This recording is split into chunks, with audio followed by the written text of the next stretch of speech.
Okay, we'll just get right into this driveway race.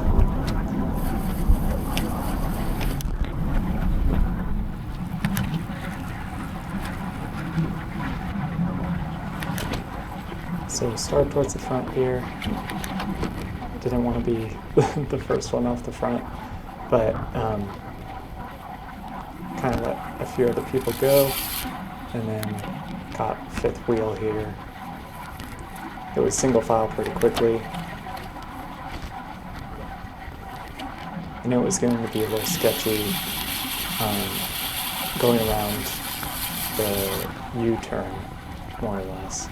So I didn't want to be at the back at this stage. I figured if there were going to be crashes, the first and the last lap were the most likely places for people to wash out. Go wide and then hug the apex. So folks go all the way to the left and then take this really wide. That's my comment to everybody. People more or less got the concept there. Again, didn't want to try to go off the front at this point or anything crazy. But liked the fact that the pace was high. This hill is always interesting. It can feel like folks just lose a lot of speed there. They let themselves really lose momentum. And, you know, it takes 5 seconds to get over the top of it. I think it's always worth that little burst to just keep the speeds high.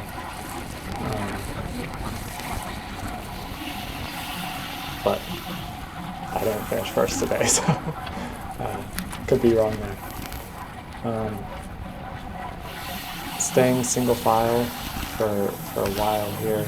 You can see there's a fair bit of spray. Eventually it covers the lens, but there weren't too many puddles.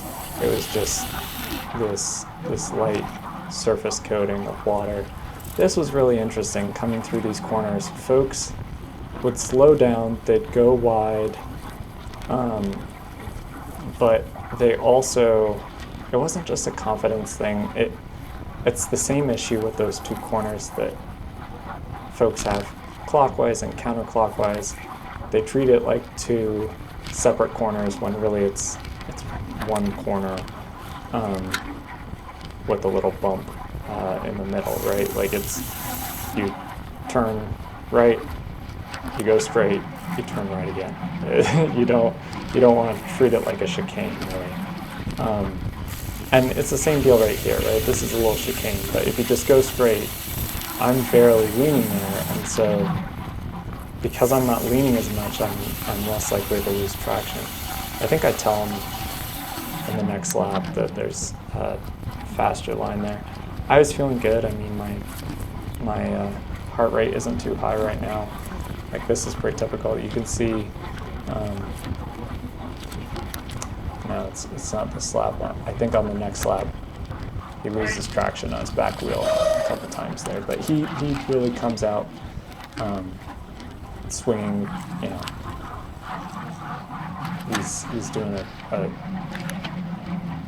big effort there, trying to establish a break. It almost seems like, and again, like this hill, it's one. There's one line through it. You don't have to treat it like a curve. So I kind of made the connection here with this guy, I think. Kept the group together, didn't let him go off front.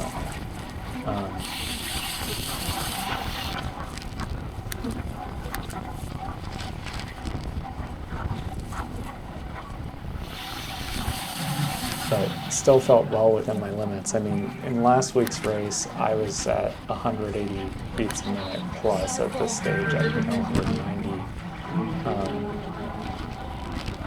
And so this felt like I had a lot more stamina to play with, but I also just didn't have the same kind of explosive power when it came to sprinting when I needed it. So at this point, I think we had a really small gap. I was kind of confused about why he was going out wide there. So when we had this guy go out, I just caught his wheel again. I think this is a faster line. So there's really, you can go from this right side, you can go straight through and then turn left, right? And keep going straight and then turn right.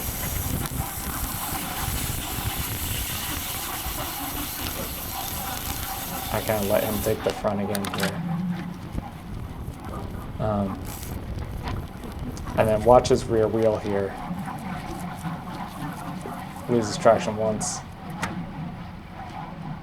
Loses traction a second time. And I think part of what was happening is that he was braking. And so you kind of want to go wide enough that you're not having to brake. I wasn't trying to drop him at this point. I was kind of taking a pull up the hill was my thought there. I think we had a little bit of a gap at this point. But then, if I remember correctly, we get a bit swarmed here soon. But like this is 200 watts, right? 215 watts I can do for half an hour, no problem.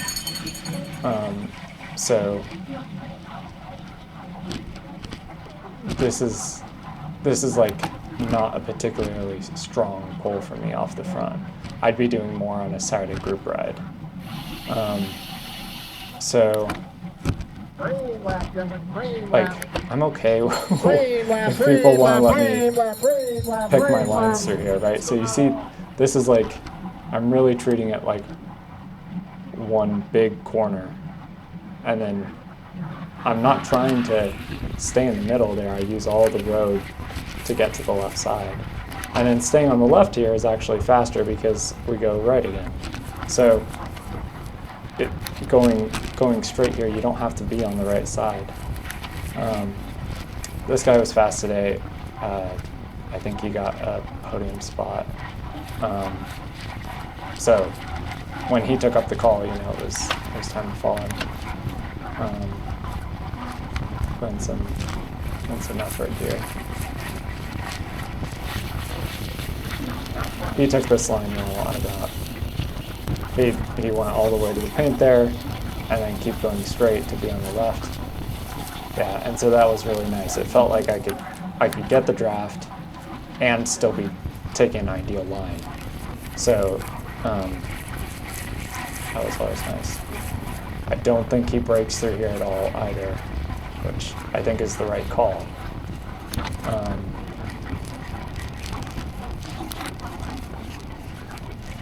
Things were definitely fast. I mean, we were strung out here.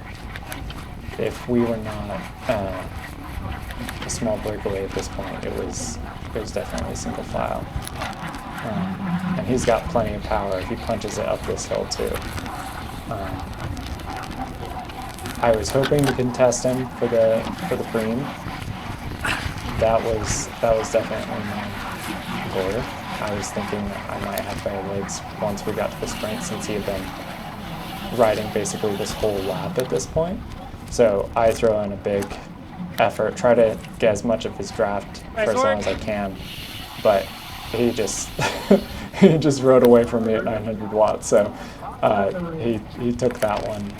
I was braking there because I was fine with him leading this again.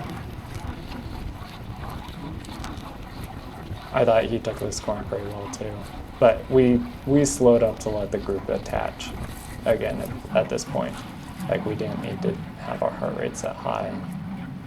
We just, since we had just contested that, like, we weren't going to be able to maintain a breakaway. So I really like having the creams in the mix. It makes it interesting. But then he's kind of dropping anchor there. But then sees I'm not eager to follow that attack. I am not interested in having like a 4-man group on the front though. And this doesn't take a lot of effort once there are 2 other guys pursuing him. I have a pretty good draft behind these guys, especially since we know that we have this little break period going down the hill.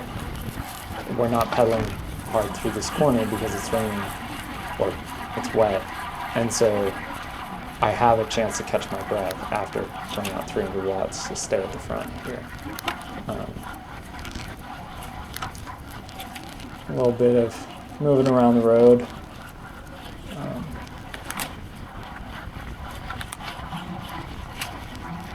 But like, even though this guy off the front kind of punched it up that hill, this is, you can see we make up a ton of ground right here. On the hill and then through this corner. Like, I don't know why he didn't go all the way to the left and then all the way to the right through these corners. They're wet, but you can still be, they're not so tight that you can't pedal through these corners. So I feel like we got a couple seconds because he wasn't choosing the best lines, but then again, he seems to be kind of waiting for us to catch up at this point. So, not sure if he had already kind of thought, hey, I'm gonna let them catch back up again. And this is a pretty aggressive line on the inside, but he clearly has plenty of traction.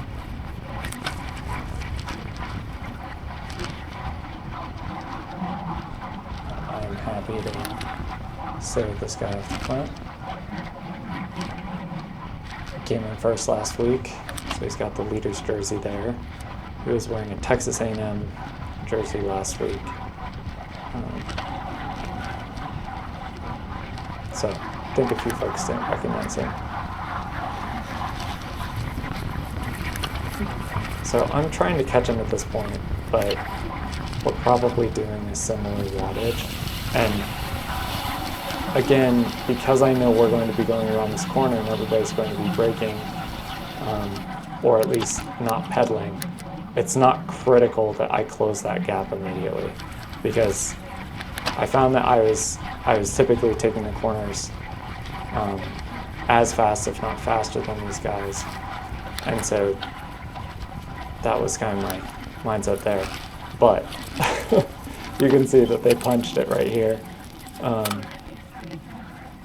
And so I had a few guys come from behind and kind of seal up that gap. But look at this, right? Like, up this hill, they just slowed way down, and we're all connected again, right?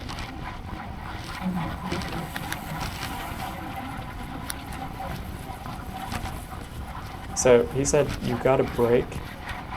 I don't know what that means.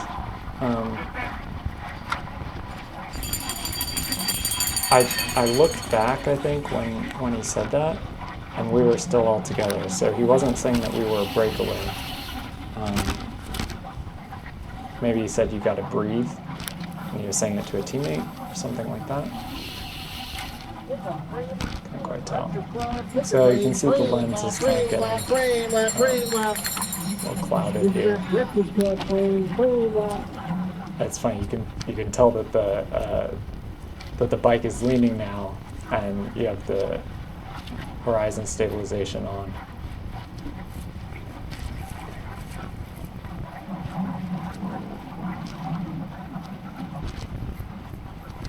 I kind of signaled that he could take the wheel if he wanted to, but he didn't want to, so I took over.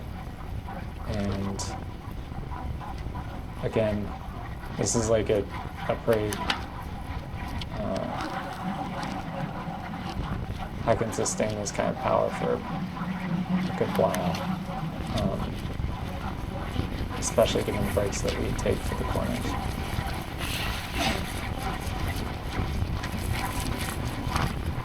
Just trying to choose my lines really carefully, wisely there, and you saw that, like, with minimal wattage, I closed that very small gap up to him.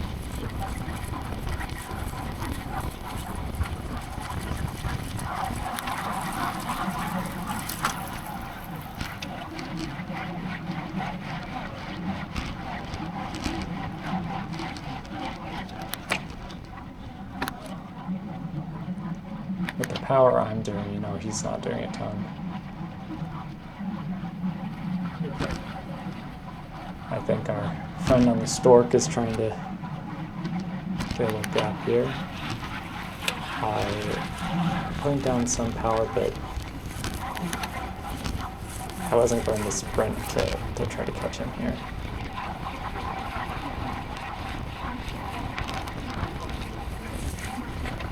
So Cole comes on the front. It's very hopeful. Trying to pick the pace up.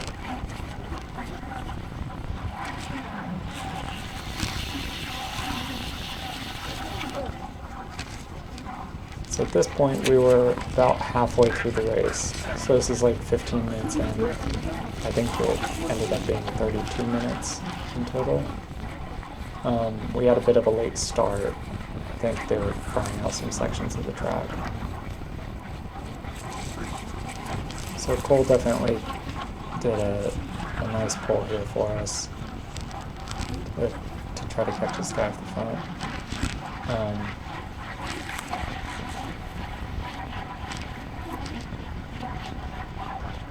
So he's done a good job, and I'm happy to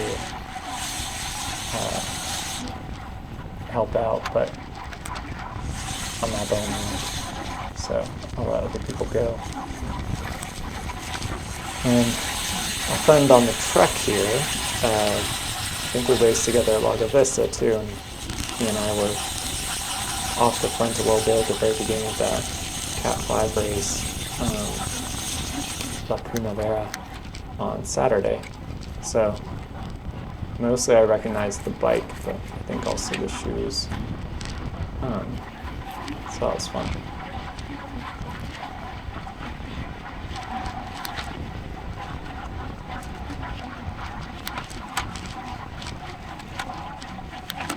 So we weren't gunning it quite as hard coming out of this turn as we had in laps past, but I think we do hit it pretty hard on this hill. Yeah. But we're all together again.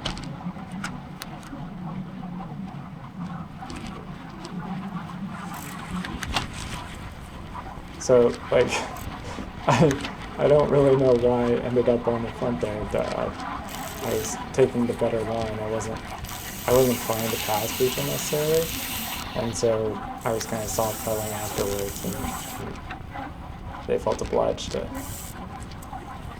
come back in front of me and keep laying down the power. I really appreciate it. I felt like everybody was really good sports today. Nobody was taking risks. We all wanted to go home with clean kit and whole bikes, and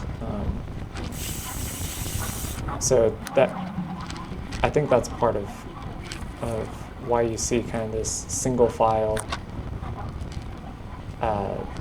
racing. You know, people aren't trying to hammer through a corner when it's wet. I thought that was absolutely the right call. I said on my Strava that everybody seems to be racing smart, and obviously I'm not seeing everybody behind us, but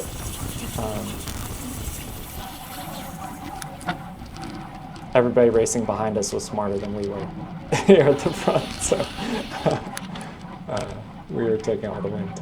But I liked being able to take lines that felt safe too. Like, part of why I like going on the inside here is because if anything unexpected happens, I have room to keep going and go outside.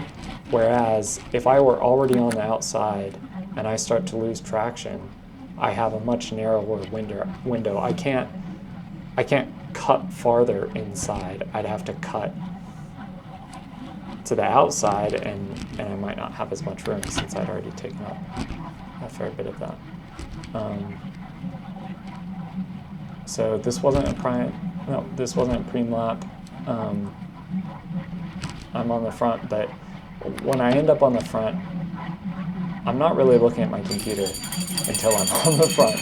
And then I'm like, okay, let's do a wattage that's totally sustainable. And if somebody wants to make the pace higher, they can come by me, right?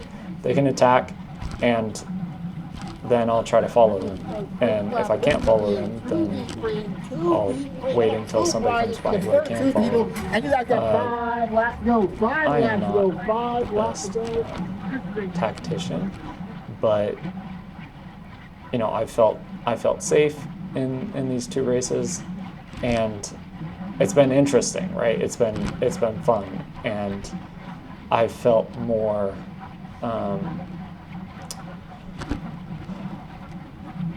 like it's been awesome that I haven't had to brake that much, and there hasn't been a yo-yoing that you get in the back. I'm used to that in races. I'm used to having to deal with that and having people on either side of you, and feeling crowded, and like a lot of decisions are being made for you while you're racing. And so, you know, to be able to do kind of a threshold effort off the front and pick my lines, that just feels it felt like a great day out on the course. Like it was a good day for it with it being wet, right? Yeah, so I was happy today. 5th place, you know, wasn't the podium that I got last week, but gosh, if you had said, hey, you're going to be 5th place in the 2nd week of driveway at the beginning of this year, I would have been, no way. That's super exciting. I would have been super excited about that. So this preem was pretty well contested, and I couldn't follow all these moves, but once folks realized that they weren't going to be 1st or 2nd in the preem, those folks kind of slowed down, so I was able to link back up with them as we go through this chicane that doesn't have to be a chicane.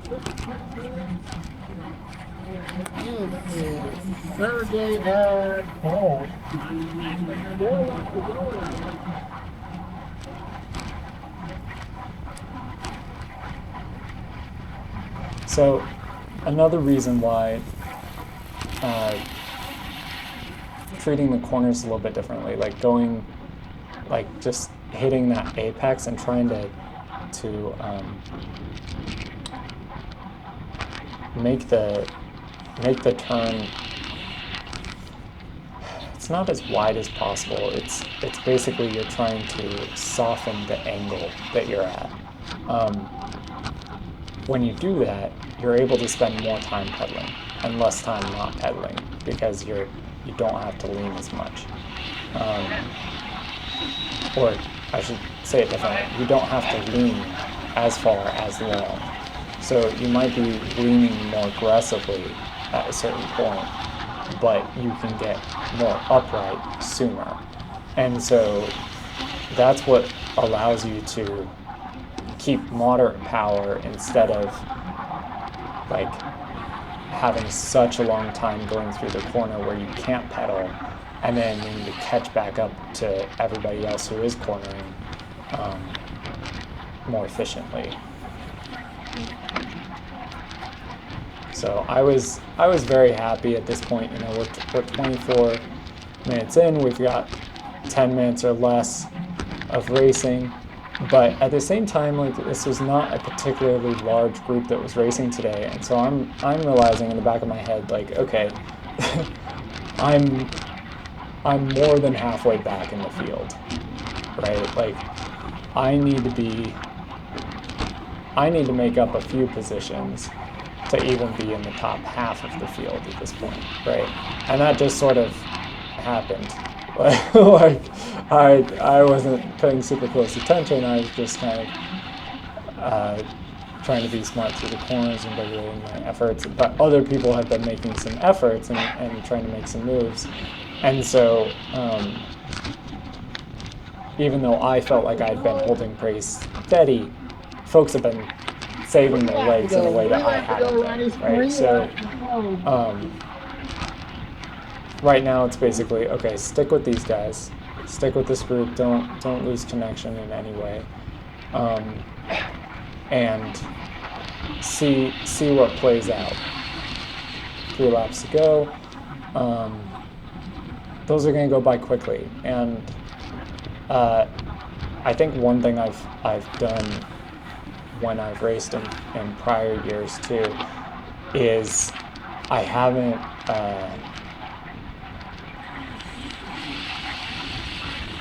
taken the last lap as fast as I should have. Like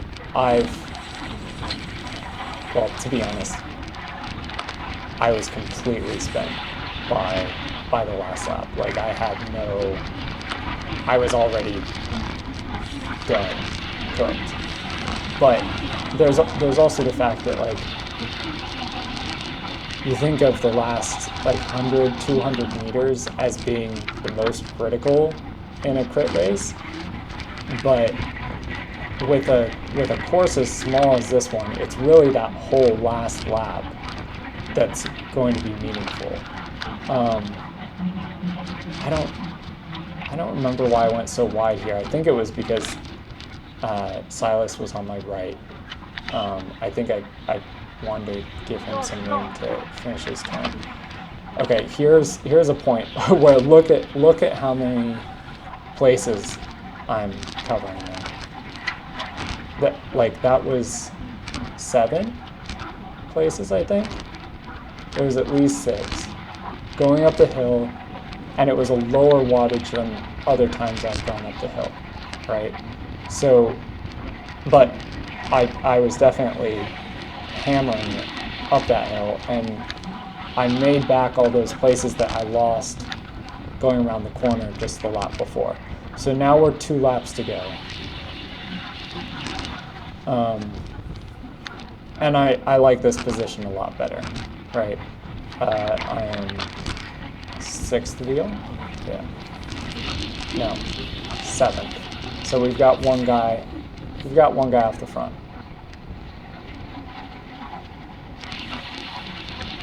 So the question is, can we catch the breakaway, a solo breakaway, and turn this into a field sprint?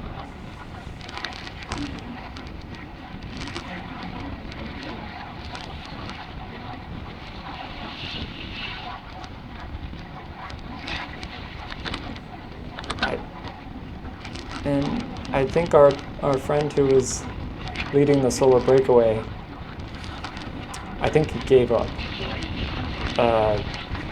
You got to get nutrition in, right? But he was drinking from his bottle. He was looking back. I think he was not satisfied with the gap that he had at that point. I don't think we were going particularly hard in that section. I think we were all hydrating and stuff too. And now he's on our left in the light blue jersey. So he was able to pedal through that corner, which is great.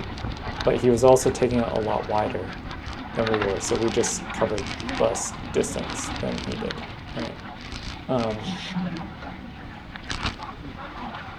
So this is the second to the last time we're going to go up this hill.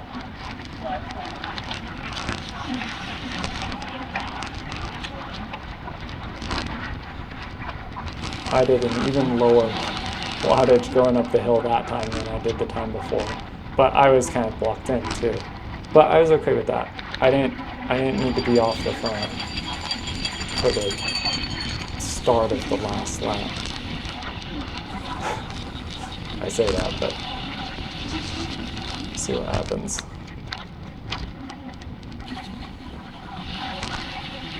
Last lap. So I'm still really happy with my positioning here. That's a mentor that we see on the right. So I am 6th, 7th wheel through these corners again.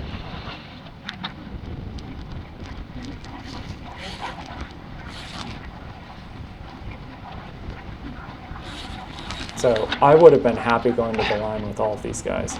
I think this is a very similar group to what it was On your inside. last week in week 1. I'm not seeing the leader's jersey here represented. Probably being smarter. I don't know why I did this. I think I wanted to be able to take the corner quickly.